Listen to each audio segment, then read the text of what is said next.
नमस्कार, मैं हूं अंजलि और आप देख रहे हैं BNN न्यूज। तो चलिए शुरुआत करते हैं आज की प्रमुख खबर से। भगवान शिव के अपमान को सहन न कर पाई माता सती ने अग्नि में कूद खुद को भस्म कर लिया था, जिस वजह से भगवान शिव क्रोधित होकर माता सती को उठा पूरे ब्रह्मांड में घूमने लगे। जहां जहां भगवान शिव मां सती को लेकर निकले, वहां वहां उनके देह के अंग गिरे और शक्तिपीठ स्थापित हो गए। देवी पुराण में इन शक्तिपीठों की संख्या 51 बताई गई है, लेकिन तंत्र चूड़ामणि में 52 शक्तिपीठ बताए गए हैं, जबकि कई अन्य ग्रंथों में यह संख्या 108 तक बताई गई है। तंत्र चूड़ामणि के अनुसार माता सती का ये शक्ति छत्तीसगढ़ के बस्तर क्षेत्र की हसीन वादियों के दंतेवाड़ा में दंतेश्वरी मंदिर के नाम से प्रसिद्ध है।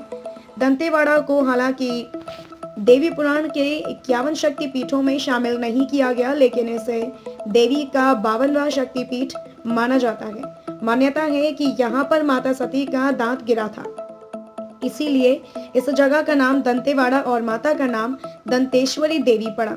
दंतेश्वरी मंदिर शंखिनी और डंकिनी नदियों के संगम पर स्थित है।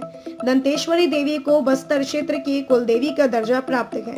इस मंदिर की एक खासियत यह है कि माता के दर्शन करने आए अगर शख्स को लुंगी या धोती पहन कर आना होता है। मंदिर में सिले हुए वस्त्र पहनकर जाने की मनाही है। मान्यता के अनुसार बस्तर के पहले काकतीय राजा अन्नमदेव वारंगल से यहाँ आए थे। उन्हें दंतेश्वरी मैया का वरदान मिला था।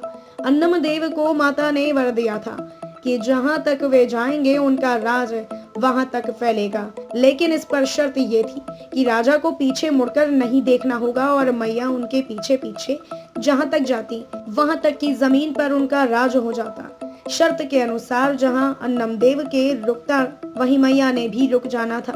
अन्नमदेव ने चलना शुरू किया और वे कई दिन और रात चलते रहे। वे चलते चलते शंखनी और डंकिनी नदियों के संगम पर पहुंचे।